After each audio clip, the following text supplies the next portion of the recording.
acreditam nessa ordem de Estado mais geral que se realiza numa cena eleitoral periodicamente na vida política.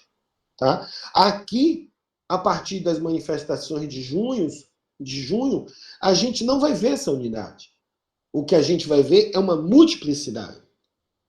É um amontoado de diferenças, pautas, reivindicações, que paradoxalmente se parecem porque as pessoas elas se agregam, elas se organizam, elas, além das relações partidárias, elas tomam a rua, elas ocupam o espaço.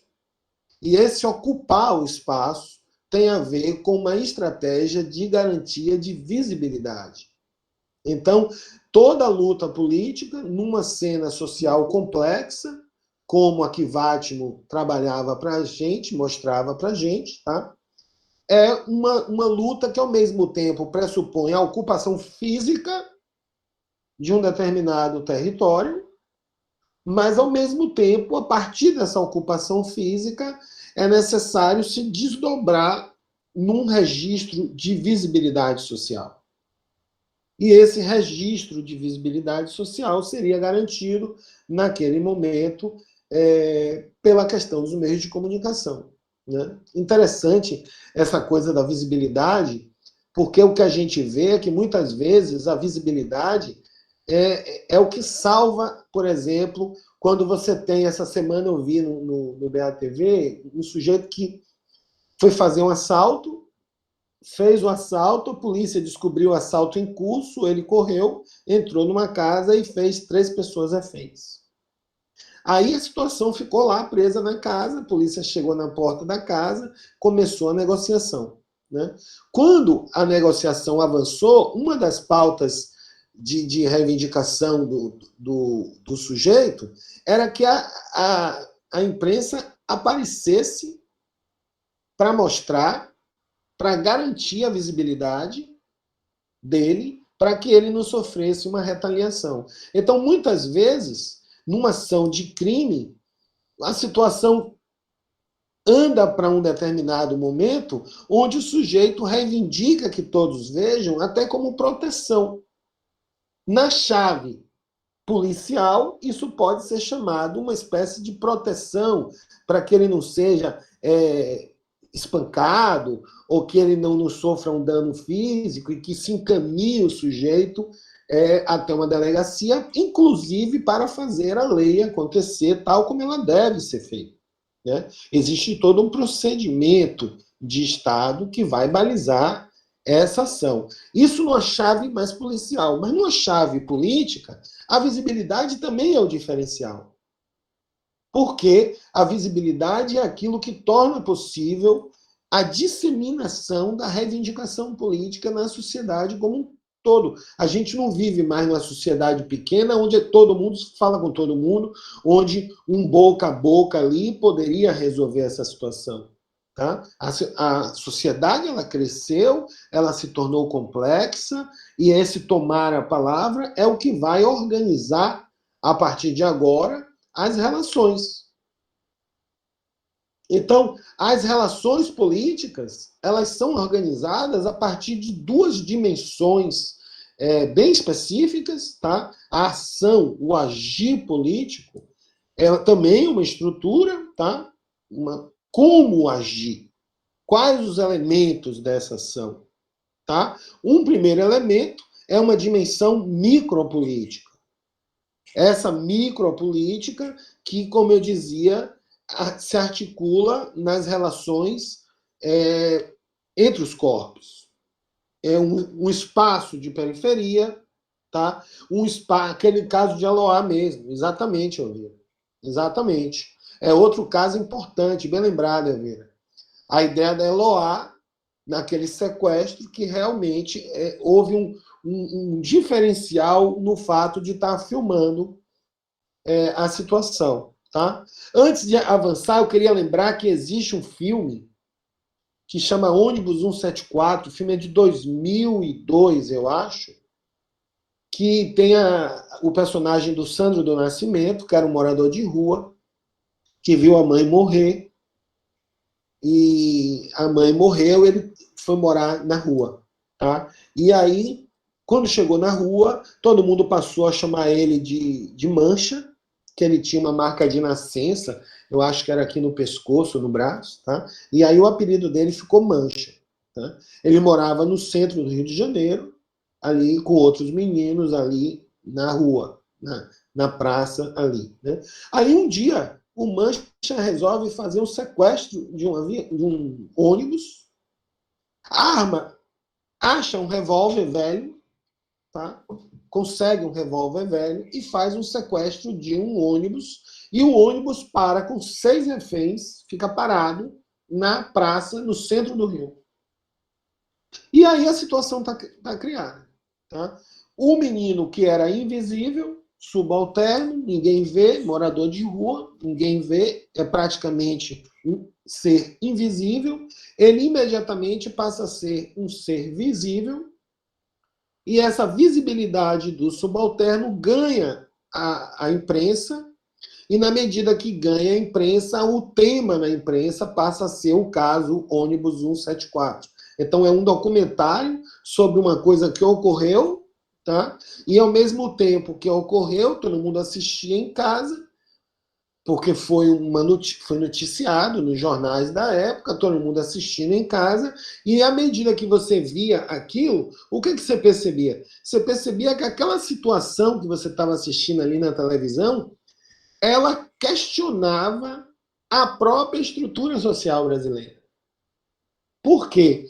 Porque o sujeito, ele nunca foi visibilizado. Um menino de rua nunca foi visibilizado. As relações, quem é o pai, quem é a mãe, por que sair de casa, ninguém quer saber nada disso. Porque as pessoas olham para ele e imediatamente botam sobre ele um estigma, uma espécie de imagem que nós temos, que nós jogamos em cima dele para fechar ou para preencher o vazio de quem ele é. É isso que é ser invisível socialmente. O invisível socialmente não é que você não veja, mas é que quando você vê, você joga sobre ele uma determinada imagem que é sua, que você tem. Então olha para o menino, ah, a menina é bandido. Olha, ah, a menina é malandro. Tá? Ah, é trombadinha. Mas trombadinha, malandro e bandido não é nome de ninguém, compreendeu? Não é nome de ninguém. Você não está falando da pessoa. Você está jogando sobre ela uma determinada imagem que muitas vezes é estereotipada, muitas vezes é violenta, esse gesto é violento, tá? E ao mesmo tempo você quer deixar ele morrer, como Foucault coloca bem lá, tá? Ele não tem direito, ele não foi reconhecido, ele vive na sombra social, tá? E a sociedade brasileira da democracia, desde 85 para cá, meio que naturaliza esses apagamentos violentos de populações desviantes, de populações subalternas, de populações que habitam as margens da sociedade. Tá? Então veja como a ideia de uma sociedade democrática não acompanha a universalização dos direitos.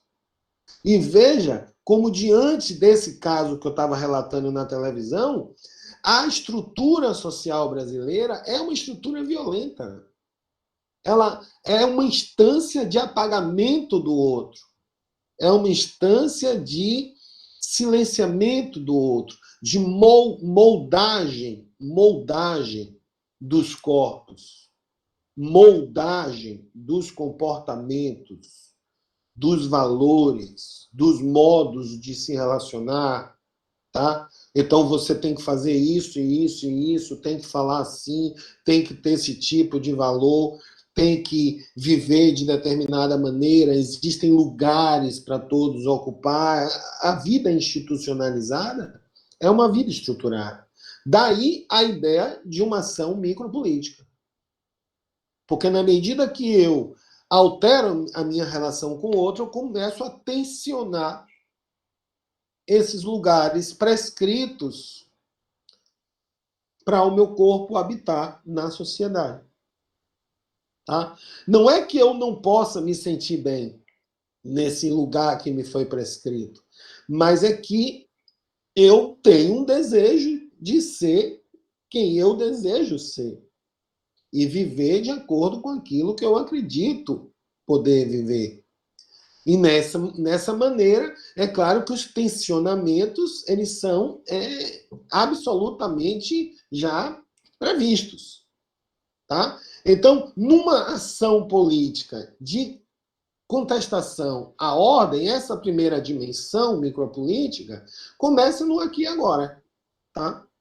Começa a partir de agora, quando a gente começa a supor que a gente está usando uma linguagem diferente para se referir às pessoas, que a gente tem que ter mais, ser mais gentil, não reivindicar poder, ser mais amigo, ser mais parceiro, estabelecer relações mais de afetividade, de horizontalidade, de criar redes de colaboração para que essa coisa se irradie nas estruturas que o Foucault falava lá dos tipos de poder. Essa é uma primeira dimensão. Uma segunda dimensão é a relação com o Estado, que é a dimensão macropolítica e que aí vai se articular toda aquela conversa que eu tinha sobre o regime partidário, tá? As instâncias de representação partidária, tá? E como essas instâncias de representação, elas possuem uma mecânica do poder articulado na administração da máquina estatal e do regime eleitoral e também da máquina do judiciário, tá? Então você tem regime eleitoral, judiciário e Estado, dimensões macro da democracia da representação. Democracia liberal da representação, que por sua vez não universalizou os direitos, mas garantiu a produção de uma sociedade democrática, entre aspas, no Brasil, em torno da manutenção de privilégios. Deixa eu ver qual é a pergunta de Elvira. Sim, tem muita coisa sobre esse filme. Esse filme é famoso. Vocês deviam ver o ônibus 174, que é super famoso. Eu tenho um texto sobre ele. Se vocês quiserem, eu posso levar para a sala de aula uma cópia para vocês conhecerem. Tá? Então, veja, voltando, a ideia de que você tem um nível, uma dimensão, ok, Vino, uma dimensão macro que opera no registro de uma política dominante essa, cujo princípio ou a lógica de funcionamento se dá na representação política.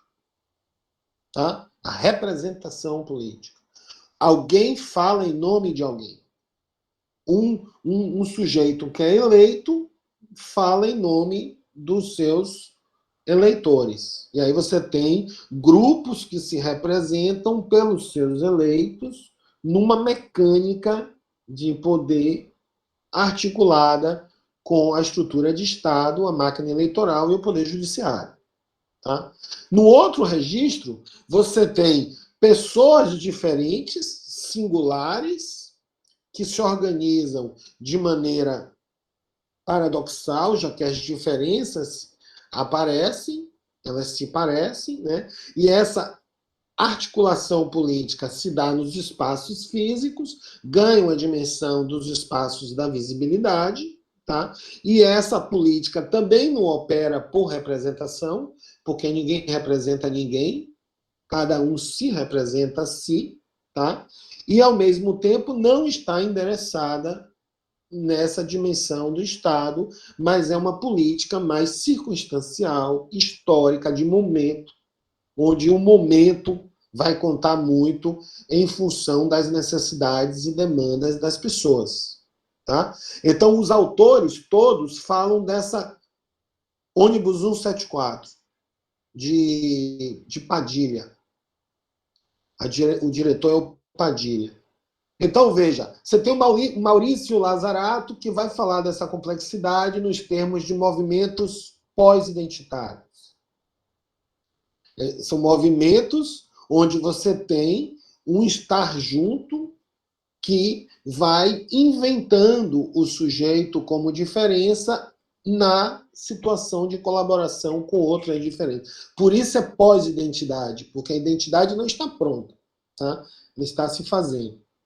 Você tem o próprio Foucault, que fala da questão da política da subjetividade. Os sujeitos, subjetividade não é um sujeito pronto. Subjetividade é um processo de subjetivação que se dá na medida da colocação em postos de colaboração, na ocupação das ruas, e esses postos de colaboração vão inventando as pessoas. Quando eu digo inventando, não é que seja mentira, mas é que é uma construção do sujeito. É uma construção histórica do sujeito. Uma construção daquele movimento, por exemplo, organizado em torno da luta das mulheres. Mulheres como sujeito de uma luta. A questão racial e étnica como sujeito de uma luta. Tá? A questão da sexualidade e do gênero como uma questão de uma luta. Tá? E você tem também o Deleuze, que vai falar sobre essa complexidade da cena política em termos de desejo. Porque, ao fim e ao cabo, existe uma política do desejo. Tá? E essa política do desejo é o fundamento da ideia mesmo de macropolítica. Então, por exemplo, você tem uma ação política de pessoas que se organizam, não para poder representar outras pessoas, mas para exercer seu direito de ser, seu direito de estar no mundo, seu direito de viver como se quer, seu desejo de assumir um modo de viver que é fruto do seu desejo. Então, isso é um direito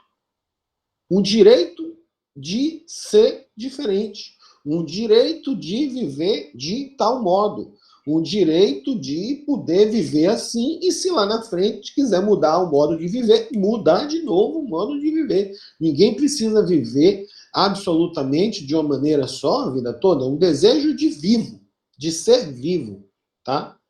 Esse desejo que eu sempre, do início do curso, estou dizendo que é o desejo, não é o desejo de alguma coisa, é o desejo que me constitui.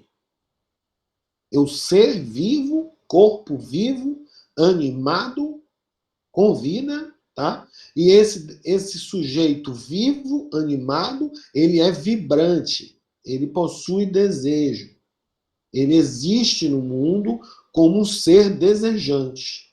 Então, a micropolítica é um movimento fundado nessa ideia de que essas formações do desejo, elas encontram as estruturas sociais. A sociedade é desejante. A sociedade, ela vibra. As estruturas vibram. Percebe? E por que vibram? Porque elas desejam estar no mundo, elas querem se constituir como sujeitos, elas querem viver bem, elas querem ter seus direitos, elas querem se organizar socialmente. Não é desejo, um simples desejo de algo.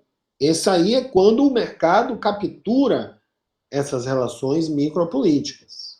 Tá? Então, ao mesmo tempo que existe uma micropolítica, essa ideia ela não funciona mais como na política da representação, onde você tinha todos os discursos unificados em torno de uma pauta de um partido ou de um programa de governo. Agora você tem uma dispersão dessas singularidades, tá? Uma dispersão. E essa dispersão das singularidades, ela não representa algo. Ela produz postos de colaboração a partir de posições diferenciais, a partir de desejos de ser, de estar com o outro, de viver, que são diferenciais. Então, a problemática micropolítica é como eu consigo agenciar esses desejos em processos que singularizem pautas políticas. Por exemplo, se eu moro num local onde há uma problemática, como, por exemplo, um barranco. Tem um barranco lá, o momento da chuva está chegando, aquele barranco é perigoso. O que é que a gente observa que acontece em princípio? As pessoas que moram ali são pessoas com histórias de vidas bem diferentes, tá? São pessoas diferentes, que vivem diferentes. A premissa é de que tudo é múltiplo. Tá? Tudo é múltiplo. Não existe um lugar onde as pessoas sejam iguais. Ao contrário, tudo é múltiplo. Tudo é permeado de inúmeras e variáveis diferenças. Tá? Esses múltiplos habitantes dali, eles vendo aquele barranco, eles se aproximam entre si como diferenças.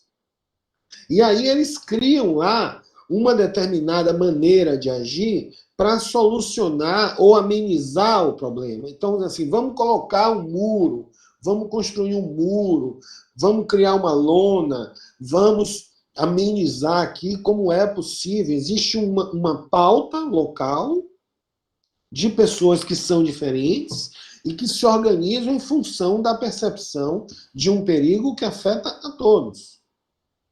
Tá? Mas isso não quer dizer que outra maneira de agir não seja também importante. É apenas o polo da dispersão dessas singularidades. Tá? O outro polo seria ligar para as instâncias que representam o Estado, para que essas instâncias cheguem lá e tomem ciência da situação e ajam no sentido de resolver o problema também. Mas a política já começa lá entre eles. Percebe? A necessidade faz as pessoas estarem muito próximas, né? A solidariedade, por exemplo, quando a gente viu na pandemia a questão da solidariedade, né?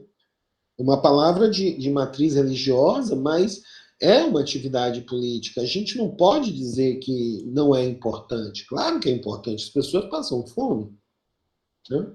E aí você tem ali uma situação de pessoas que, a partir do estado de carência, elas são ativadas no seu desejo de se colocar com o outro, montar esses postos de colaboração para produzir movimentos singulares lá no lugar aonde a problemática emerge. Então, processos de singularização no nível das questões. A gente não vê, por exemplo, a classe média, média alta, com tantas políticas de solidariedade, né? A gente sabe que, quando a gente vai pensar a partir da solidariedade, isso é um comportamento muito também articulado com pessoas que sofrem um dano social, habitam uma condição subalterna socialmente, né? Existe um dano percebido e sofrido. E em função desse dano é que você vê como esse equipamento é montado ali entre as pessoas. Tá? Mas não no sentido do equipamento dominante.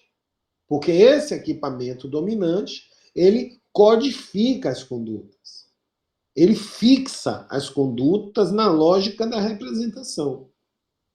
Então você tem o Estado, você tem o mercado, tá? Que a rigor operam pela lógica da representação essa que é um elemento de fixidez, é um elemento de estagnação, é uma mecânica fixa da atividade política. O que eu estou falando desses postos de colaboração móveis já é a questão micropolítica, já é o outro lado da história, é outra dimensão, né? Então, se você tem uma movência micropolítica, você tem um regime que fixa, que institui, que institucionaliza as relações, as condutas, as atitudes, os comportamentos, os valores, e que essa fixidez vai passar a eleger aqueles que vão representar as demandas das pessoas, né? Você veja que em Hobbes existe o contrato social. Então, todos nós temos poderes, nós abdicamos e delegamos o poder de cada um ao representante, que vai, por sua vez, saber governar na demanda dos nossos interesses. É isso que é um contrato para Hobbes. Tá? Essa teoria do contrato.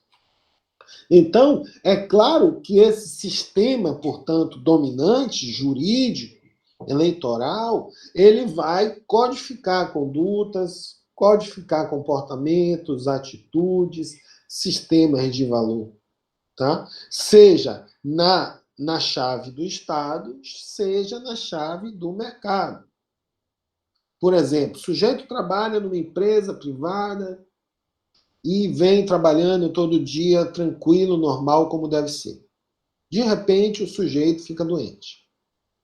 Aí, quando o sujeito fica doente, é claro que a empresa tem todo um procedimento já estabelecido para casos como esse.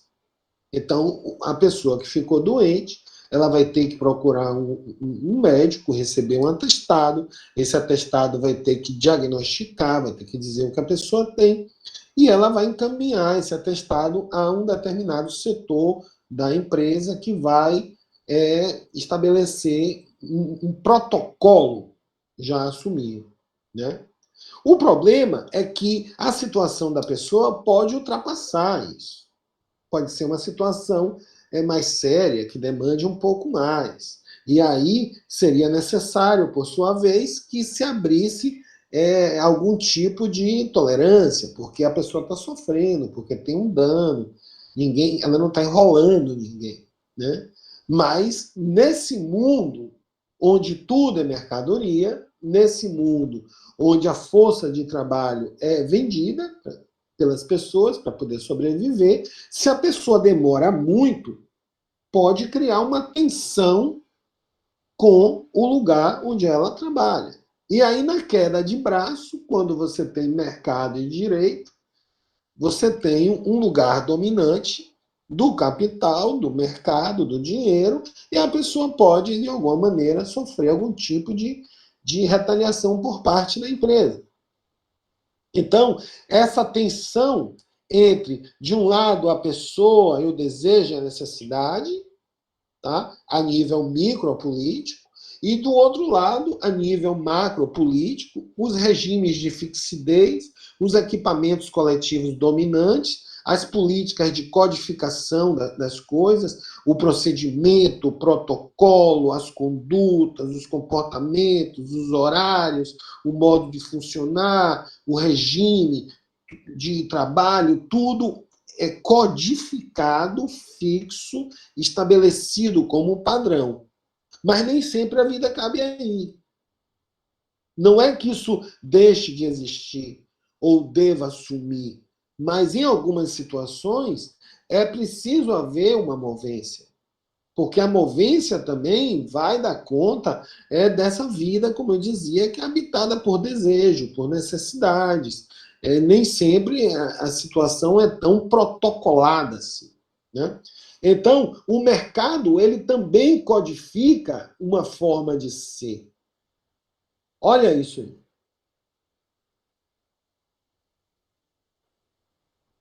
Percebe?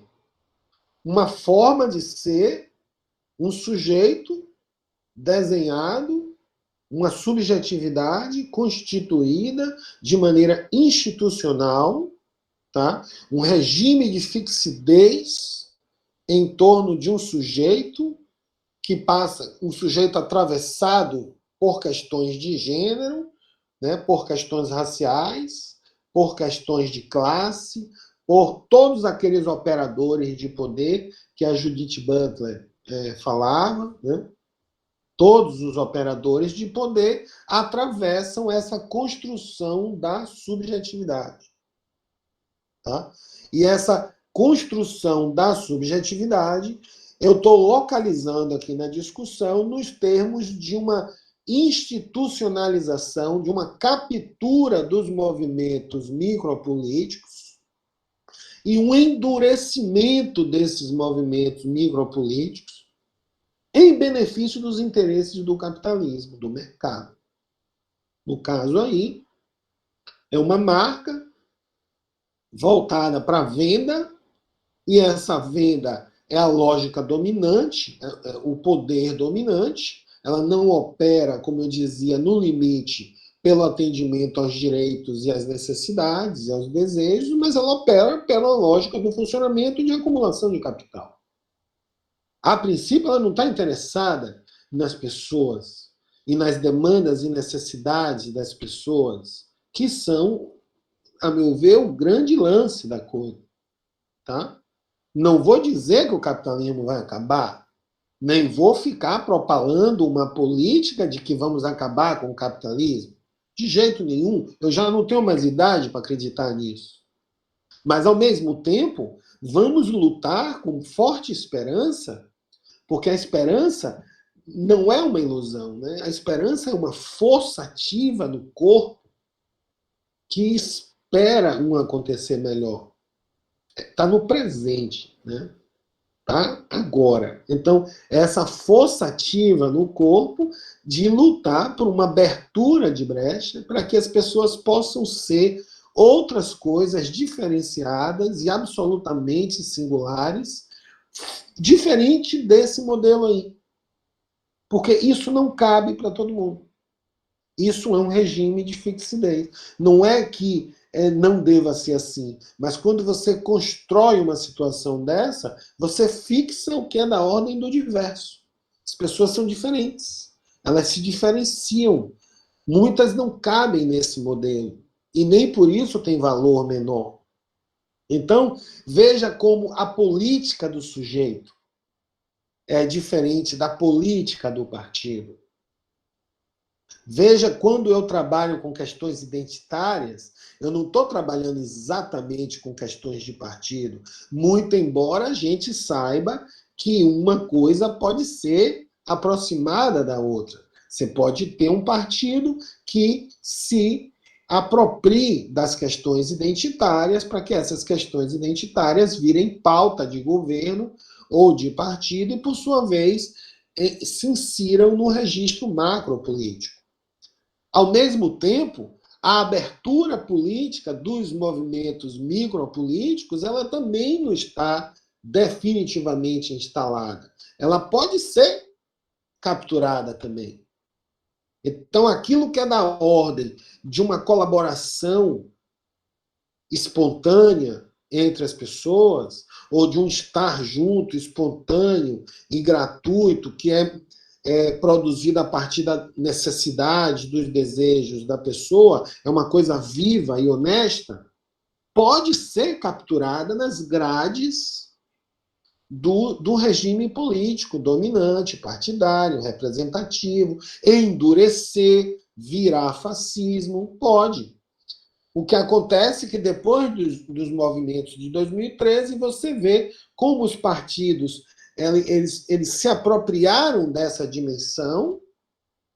Ao mesmo tempo, algumas pessoas, algumas populações se apropriaram desse momento para criar movimentos também de endurecimento das coisas. Já é uma captura a posteriori da coisa. Uma captura que veio depois. Então você começou a ver determinadas populações que resolviam que a partir de determinado momento elas iam reivindicar, por exemplo, questões como porte de arma, ou então questões como proibições mil, proibição sobre o que o outro deve ser, ou então regimes de intolerância sobre modos de viver. Porque o modo de viver das pessoas não deve ser um problema. Né? A rigor, não deve ser um problema. Cada um tem o seu modo de viver.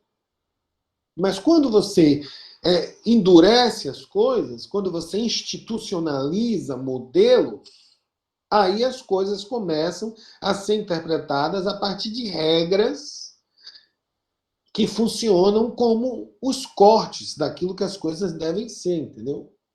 Então aí há um endurecimento de algo que era móvel, que era colaborativo, que era vivo e colaborativo a partir das diferentes pessoas.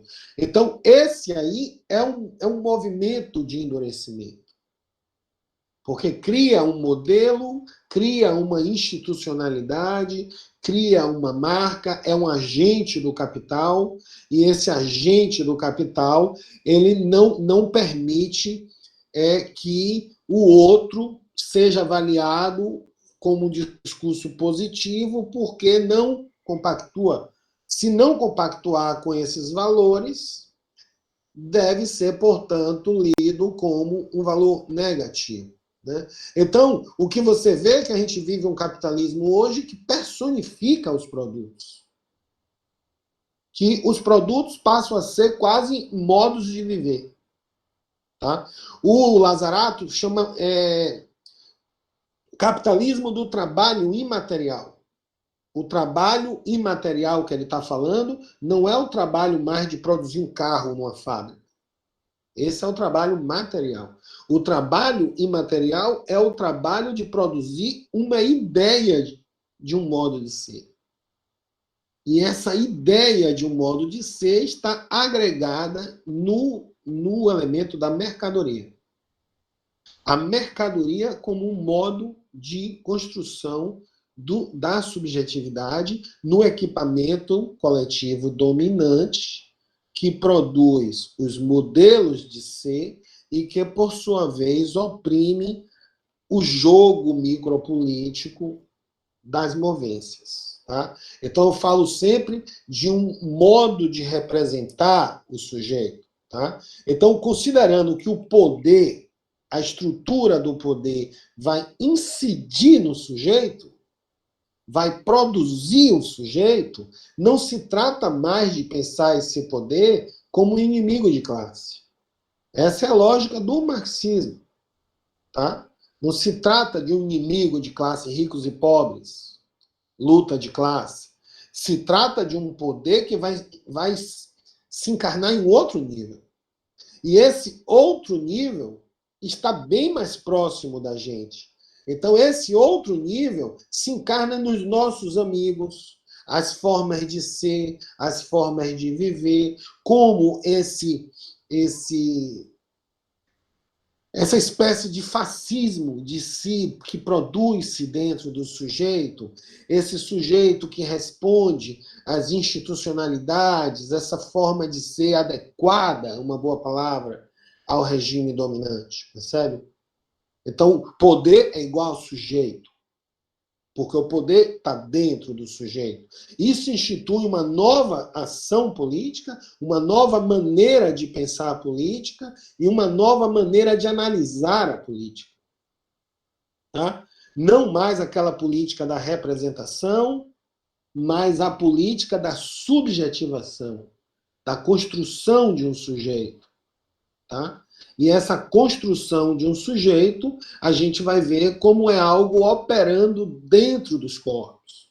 Por isso que o sujeito é o efeito do poder, como o Foucault falava. Tá? E, ao mesmo tempo, por isso que a ideia de um tomar a palavra para falar de si institui um sujeito político. Tá?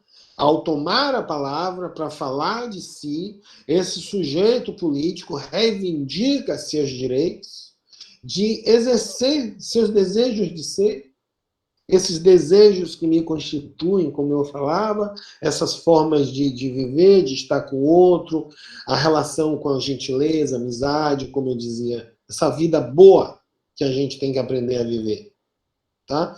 Então, toda forma de culpabilizar é sempre um bloqueio nas transformações micropolíticas de construção do sujeito. Quando culpabiliza, é sempre um bloqueio. A ideia não é culpabilizar. A ideia é que todo mundo seja responsável pelos seus comportamentos. Responsabilizar as pessoas se elas cometerem seus delitos. Mas culpabilizar é um regime de fixidez. E quando você culpabiliza, você bloqueia os fluxos, bloqueia os fluxos do desejo, que constituem as diferentes formas de existir, e, por sua vez, bloqueia a possibilidade dessas formas de existir de trabalharem em comum. Então, bloqueia o quê? Bloqueia a possibilidade de um comum entre as pessoas. De algo que as pessoas possam colaborar em benefício da criação de uma gestão do comum, tá? Como eu dava o exemplo das pessoas que se organizam em função de um problema que aparece, e elas vivem ali, elas se identificam com os vizinhos, com os moradores, isso é um gesto vivo. Então, culpabilizar seria bloquear esse processo. Seria tamponar um processo colaborativo que é aberto. Tá? Então, eu tenho uma política dominante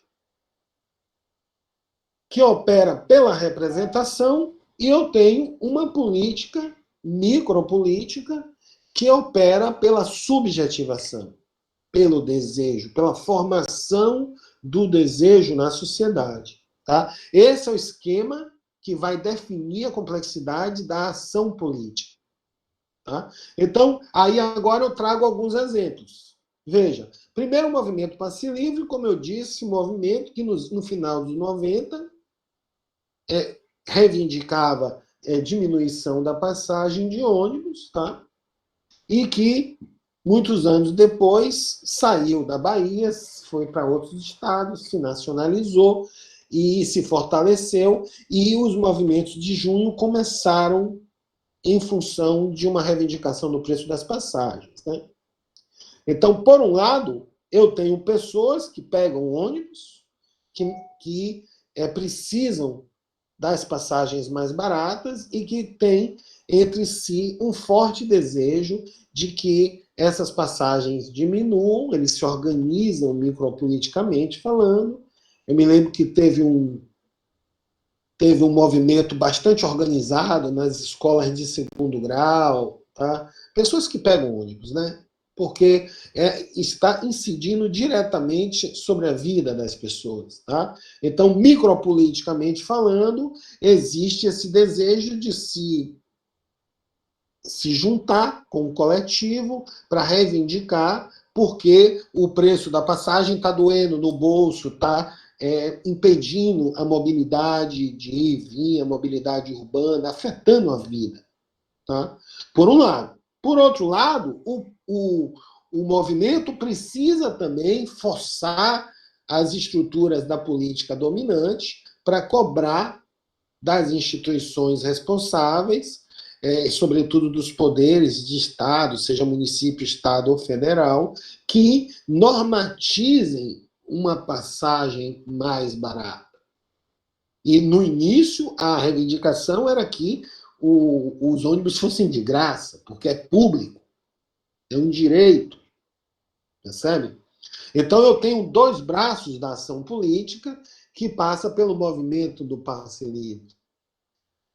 Eu tenho também dois braços da ação política que passa por uma outra bandeira, como a luta antimanicomial, que nós estamos vendo com a situação dos pacientes psiquiátricos.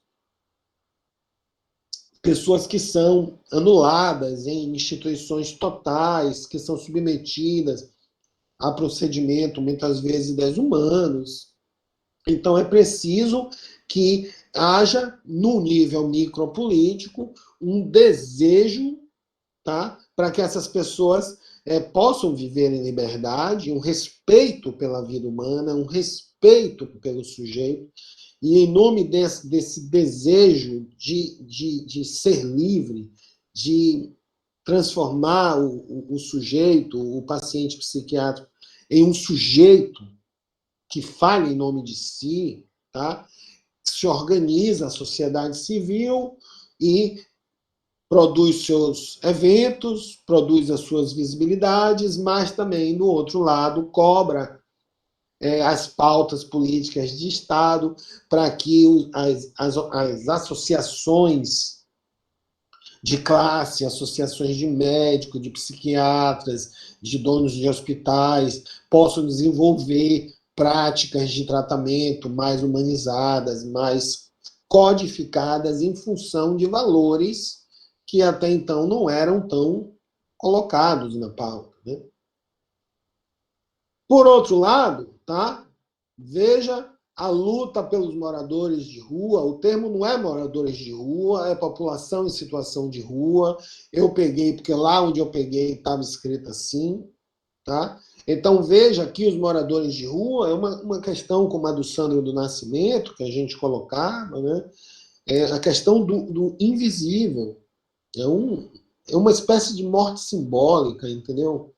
O sujeito está ali, vive naquela esquina, embaixo de uma árvore, tem um papelão que se enrola para dormir, carrega nas mãos um bocado de coisa, que essas coisas todas têm um valor simbólico de casa, entendeu? Então, aquelas são as minhas coisas. Eu carrego para onde eu vou, porque as minhas coisas informam o meu lugar no mundo. É muito violento, muito terrível, mas, ao mesmo tempo, a sociedade dos poderes institucionalizada, ela naturalizou, ou ela, como eu dizia, joga sobre essas pessoas uma determinada imagem mental que essa sociedade criou para se referir a essas pessoas. Então você vê um sujeito na rua e aí tem um determinado tipo biopsicossocial, tá? E aí você imagina que ele possa ser isso, que ele possa ser aquilo e aquilo outro, você tem medo dele. Não estou dizendo que você tenha que confiar, mas sobre a imagem do outro é que você lança essa política do estereótipo, da invisibilização. Ninguém quer saber quem é, porque saiu de casa, se já morou em casa ou não, quanto tempo está na rua, se tem pai, se tem mãe, se tem alguém que gosta dele, e o que é que ele pensa dele. Ninguém quer saber nada disso, né? A pessoa, o sujeito. A sociedade exclui, não é uma boa palavra, mas deixa morrer, como Foucault coloca. Não exclui porque não bota para fora da sociedade. Não tem um fora da sociedade. Tá? Tem um deixar morrer, um assujeitar, um submeter, um colocar para baixo com valor negativo, um anular a existência, um anular a existência do outro, tá? Que é isso. Também tem esse documentário. Eu já ouvi falar, também não vi não, Sofia. Mas tem esse documentário que é bem legal assistir também. Então, essa anulação da existência do outro, tá? Em uma situação de rua é uma questão muito séria. Tá? A última vez, para vocês terem uma ideia da situação, a última, porque uma vez eu orientei uma pessoa que fez uma tese, eu co-orientei uma pessoa que fez uma tese sobre isso, tá? E ele foi fazer um censo. E a última vez que eu soube, Salvador tinha 14 mil moradores de rua. Imagine, né? A gente pensa que é menos, mas é muito, entendeu? E essa pandemia piorou muito mais, né? Então, assim, a situação de desemprego, a situação de desamparo afetivo, as pessoas abandonam, os filhos abandonam, a pessoa fica. Todas as referências que ela tinha na vida meio que vão sumindo e a pessoa vai perdendo o liame com as coisas. E aí, se uma pessoa tivesse uma posição social, sendo mais claro, né? Se a pessoa tivesse uma grana para bancar uma assistência no momento de dificuldade, que todos nós temos os momentos de dificuldades, né? Mas se tem uma grana para bancar uma assistência, para ser cuidado, ser acolhido, para essa coisa, essa sensação de abandono amenizar ou sumir, não sofreria um nível de violência que a maioria sofre, porque não tem essa situação de acolhimento, de cuidado, de ouvir o que a pessoa tem para dizer, né, um prato de comida, uma situação, e aí a pessoa vai perdendo as estruturas e mergulha na morada. É o que aconteceu com o Sandro do Nascimento. Né? Morava com o pai morreu. Aí morreu o menino, ele era bem gurizinho quando o pai morreu. Aí depois a casa foi assaltada, ele viu a mãe morrer com uma facada nas costas. Tá? Tomou a facada e saiu andando e caiu na frente de casa. Aí a mãe morreu, ele tinha uns 14 anos. Tudo isso eu sei porque na hora que a imprensa filmou o acontecimento, a imprensa falou um pouco da vida dele. Tá? E o filme, o documentário resgata também muito isso. Tá? Então a história dele é essa ideia. Ele saiu da casa, não conheço não, mas eu vou procurar saber. Música invisível, então, vou ver. Aí a pessoa saiu de casa, sem amparo, sem alguma referência, sem grana nenhuma, vai para onde, não sabe. Vai. Aí é que eu digo, nesse momento, se tivesse uma situação de procurar alguém com alguma condição, não caía para a rua, mas caiu para a rua, foi morar na Candelária, me lembrei agora, Praça da Candelária, e aí chegou lá, tinha outros meninos como ele, tá? E aí ele viveu anos na Candelária, e aí passou a ter outros problemas de drogadição, de alcoolismo, de furto. E aí a construção, veja só, a construção do sujeito, de alguma maneira, se articula muito no enraizamento com práticas ilícitas. Mas o sujeito não está dado. Se as condições fossem outras, poderia ser outra a situação, entendeu? É discutir as condições a partir das quais as possibilidades de vida desse menino se abrem ou se fecham para ele. Não é dizer que ele tem um coração ruim. Não é dizer que ele é vagabundo. Não é dizer que ele quer ser bandido. Mas as condições sociais é que explicam bem o esquema arqueogenealógico, né? Eu tenho condições de poder social que formatam posições ou formatam saberes sobre os sujeitos à luta política e os saberes institucionais. Então, eu tenho circunstâncias sociais que traçam possibilidades de trajetórias de vida. Ninguém escapa disso. A gente discute as condições sociais diferentes que cada um tem, é verdade, e que produzem possibilidades, abrem possibilidades ou fecham possibilidades. O Sandro do Nascimento não tinha possibilidade.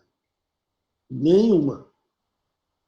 Era um corpo, como eu trabalho no texto, um corpo negro, mestiço e pobre de um jovem abandonado dos direitos pelo Estado, que passa a ser construído pelas estruturas de poder na lógica da violência, da drogadição, do furto e da amizade com os amigos de rua. Tá? É uma construção. Então, a luta política por essa população de rua, em situação de rua, é uma questão muito séria, muito importante e que atravessa toda a sociedade e não se resume à questão de partido político. Não se resume à questão de partido político, mas implica na ativação de postos de desejo pelo respeito à vida. À vida. Eu estou falando, desde a aula passada, de uma política de ampliação da força vital. Uma política da vida, do sujeito, da vida, que garanta a ideia de que a gente pode estar de acordo com relação àquilo que é mais importante. E o que é mais importante? É estar vivo.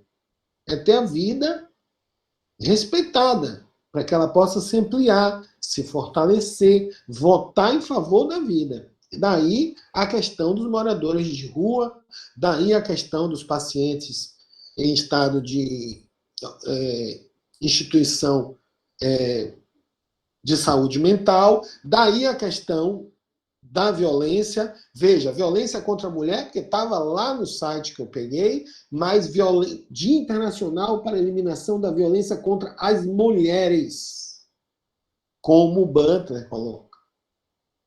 Tá? Mulheres são diferentes, mulheres são poderosas, vidas ativas, desejantes, vibrantes e múltiplas. A premissa é de que tudo é múltiplo.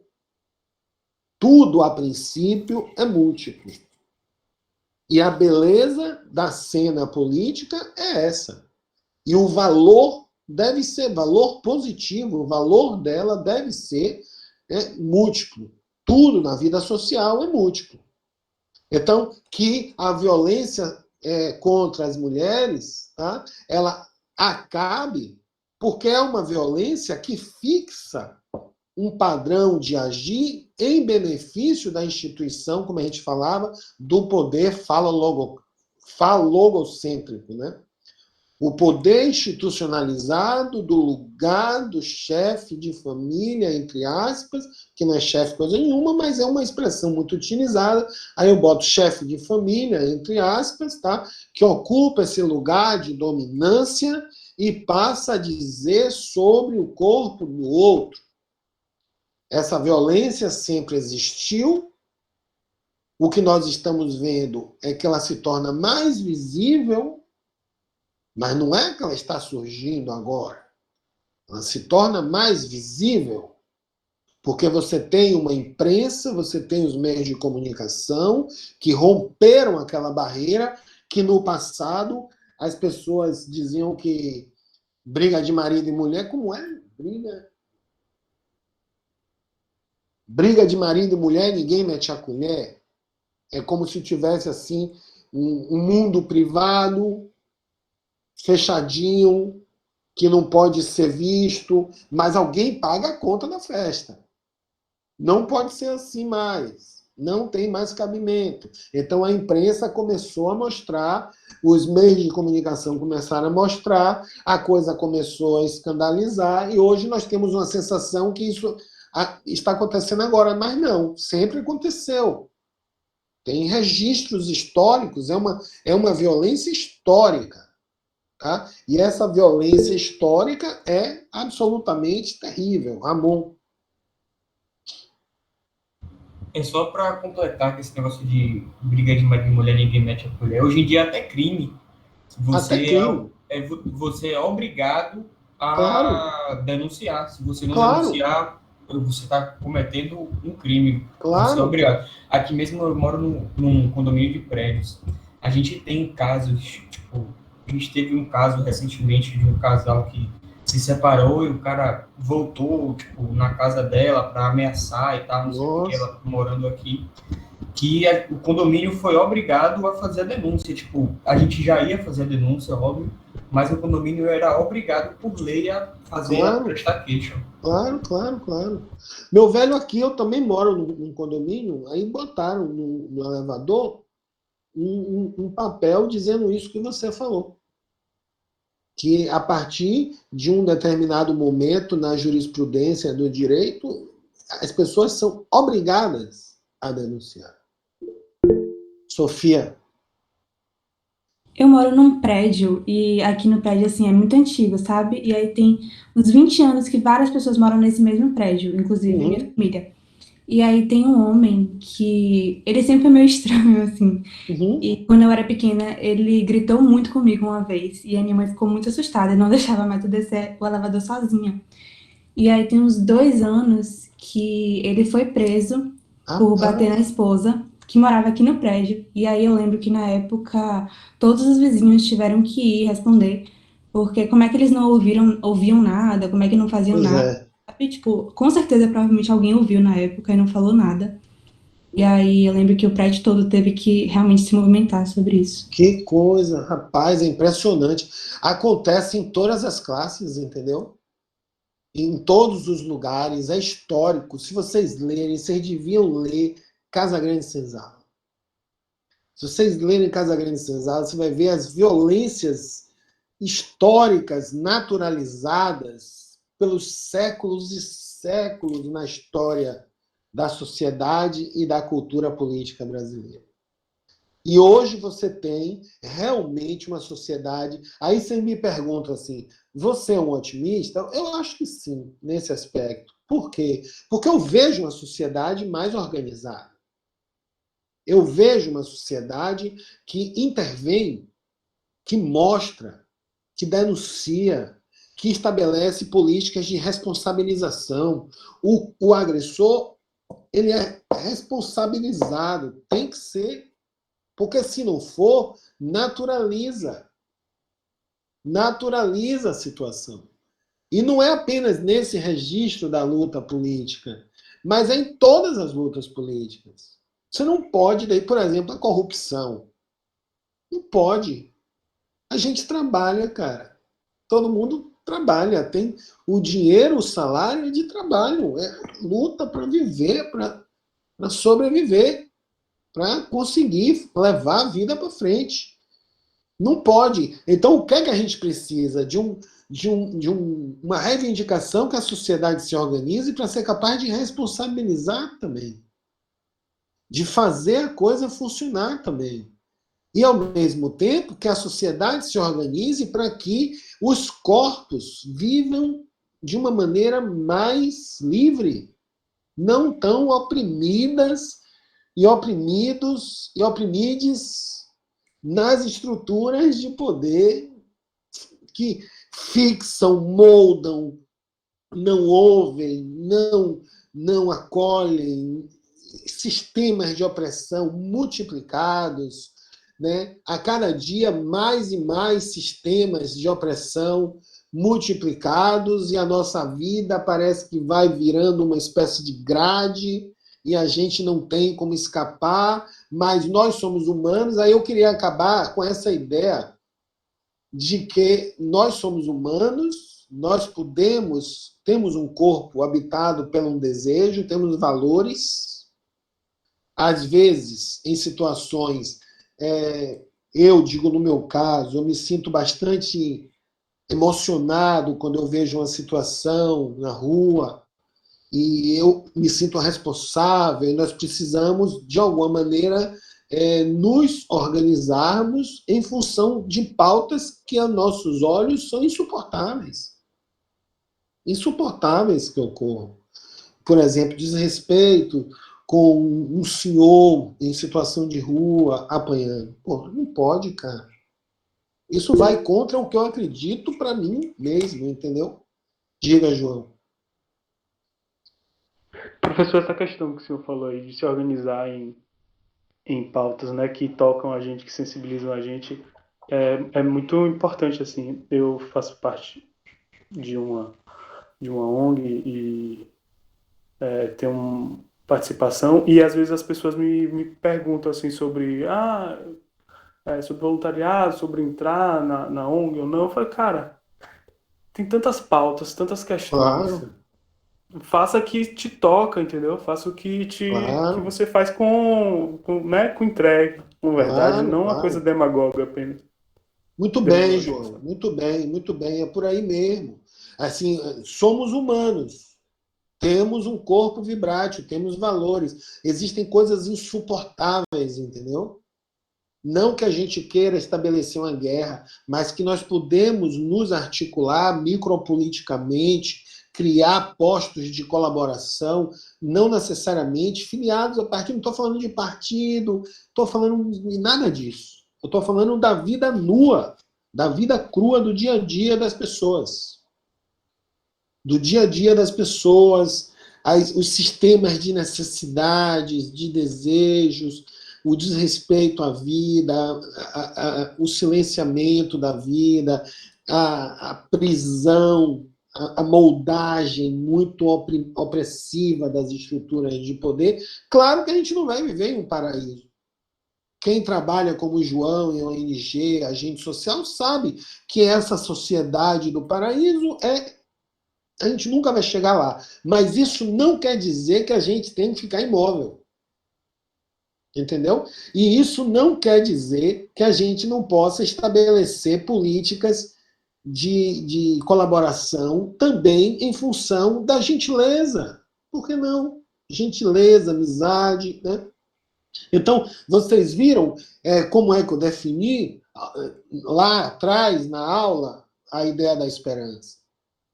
Esperança não é um lugar que eu espero chegar. Esperança é uma força ativa na ação do presente. E uma força ativa na ação do presente que trabalha para frente. Trabalha para frente. Então, é uma alegria também. O fluir de uma alegria também, entendeu? O que o João coloca é que dá uma alegria de produzir uma política de construção de respeito à vida e de colaboração para que as pessoas tenham suas brechas, suas possibilidades de viver, que elas desejam atendidas, e que tudo fique mais móvel.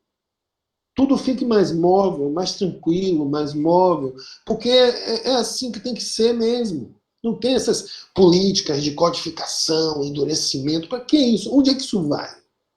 Entendeu? Então fica por aqui. Alguém botem os nomes completos, mais presentes aí no chat, por favor. Tá? Queria agradecer a vocês pela frequência aí nas aulas e espero que tenha atendido as expectativas das aulas extras. Finalizamos as nossas aulas extras, tá? Quarta que vem a gente já entra com um texto, um PowerPoint sobre a Covid em especial, tá? E hoje foi o quinto, faltam 2, um quarta e o outro na outra quarta, tá? Então a gente finaliza a aula extra aos sábados. Conseguimos, estamos posicionados bem, vamos levar adiante, tá? Quem quiser lá na frente, eu vou falar de novo, pode fazer um resumo, uma sugestão, eu vou falar nos próximos encontros, uma sugestão do resumo do texto do Boaventura Souza Santos, e a gente vai amarrando a partir de agora um texto no outro para facilitar para vocês, e vocês também podem conversar, criar grupos de estudo, conversar com o outro, para poder articular isso aí para o dia 18, quando a gente encerrar o 7º texto. Na sequência, na aula seguinte, a gente faz a prova. Alguém quer colocar alguma coisa? Gostaram? Tem alguma coisa que ficou mal explicada? Eu posso voltar a explicar de novo. Só tenho a agradecer pela aula, professor, foi excelente. Obrigado, Elvira. Passem bem o final de semana aí, então. Fiquem bem. Até quarta-feira aí, firmes e fortes. Tchau, professor. Até Tchau, quarta. tchau. Para frente e avante aí. Tchau, professor. Tchau, tchau. Tchau, tchau.